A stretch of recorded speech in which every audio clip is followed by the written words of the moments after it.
The day had started like any other Monday in the bustling city of Portland, Oregon. I, Daniel Thompson, had woken up before the sun even peeked over the horizon. My alarm clock rang at 5:30 a.m., and I rubbed my eyes, already feeling the weight of the week pressing down on me, even though it had just begun. Working as a logistics manager for a regional delivery company meant long hours, constant phone calls, and endless spreadsheets that seemed to grow no matter how many I completed. Some people thrived in the chaos of corporate life, but for me, it was more about providing for my family, keeping a roof over our heads, and ensuring my 10-year-old son, Ethan, had opportunities one never did. I showered, put on my standard work attire, dress shirt, slacks, and the tie my wife, Jennifer, had given me 3 Christmases ago, and headed out the door with a thermos of black coffee in my hand. The day blurred together in a haze of meetings, angry clients, and last-minute changes to the delivery schedules. By the time 6 p.m. rolled around, I felt drained, both physically and mentally. All I wanted was to crawl into bed and shut the world out.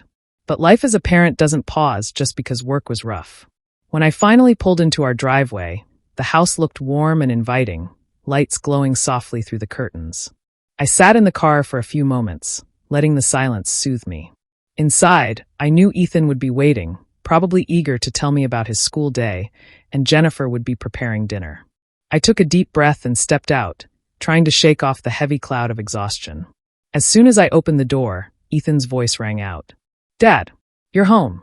His small feet pounded against the hardwood floor as he rushed toward me, his smile wide enough to melt the hardest of hearts. He threw his arms around me, and I bent down, hugging him tightly. That moment alone made the entire day seem less unbearable. Jennifer peeked out from the kitchen, wiping her hands on a dish towel. "Welcome home, honey." "Rough day?" she asked, her eyes soft with understanding. "The worst," I admitted, setting my briefcase down. "But it's better now." Dinner was a simple affair that evening. Roast chicken, mashed potatoes, and green beans. Jennifer had always been a magician in the kitchen, managing to whip up comfort food that filled not only our stomachs but our souls. We sat together at the table, sharing bits and pieces of our day. Ethan spoke with an enthusiasm only a 10-year-old could muster, telling us about a science experiment gone wrong in class, and how his friend Nathan had accidentally made a baking soda volcano erupt all over their teacher's shoes. Jennifer laughed, and for the first time all day, I found myself smiling without effort. After dinner, while Jennifer tidied up the kitchen, Ethan tugged at my sleeve. "Dad, can we talk? Just you and me." His tone was softer than usual, almost serious, and I immediately agreed.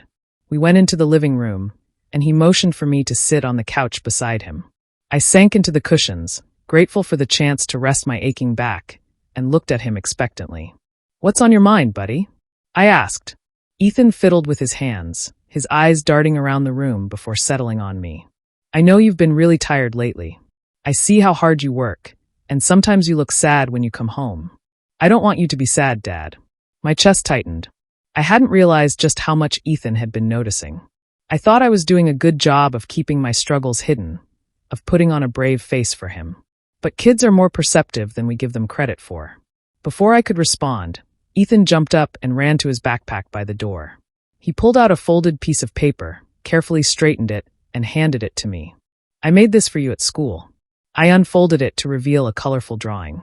It showed our family, me, Jennifer, and Ethan, standing together with big smiles under a bright yellow sun. Above our heads, written in uneven but determined letters, were the words, "My dad is my hero." I swallowed hard, emotion catching in my throat. "Ethan, this is incredible."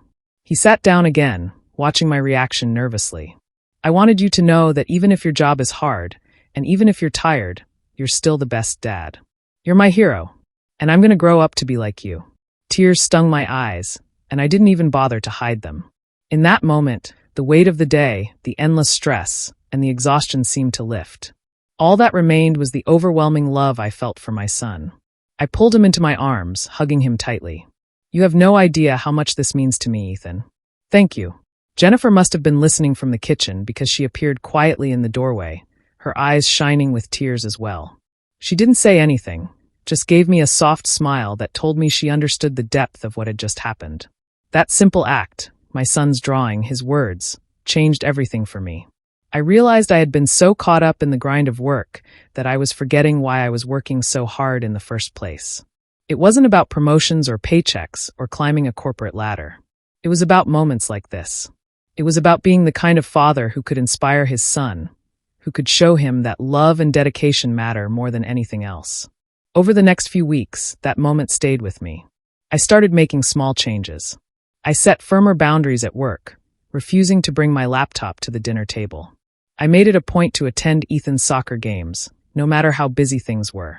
I even started taking Saturday mornings just for us, going to the park, fishing at the nearby lake, or simply building Lego castles in the living room.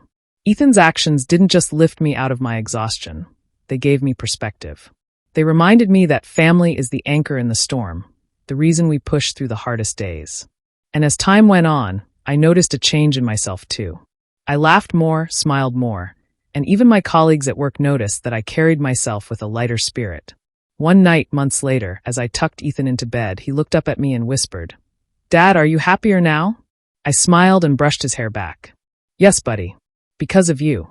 And I meant it with every fiber of my being. After a long day at work, it wasn't the exhaustion or the stress that defined my life anymore. It was my son's love, his belief in me, and the reminder that sometimes the smallest actions can change everything. That night, as I closed his bedroom door and walked down the hallway, I realized something important. Life will always have challenges. Work will always be demanding. But at the end of the day, it's the love we share with our family that gives everything meaning. And thanks to Ethan, I would never forget that again.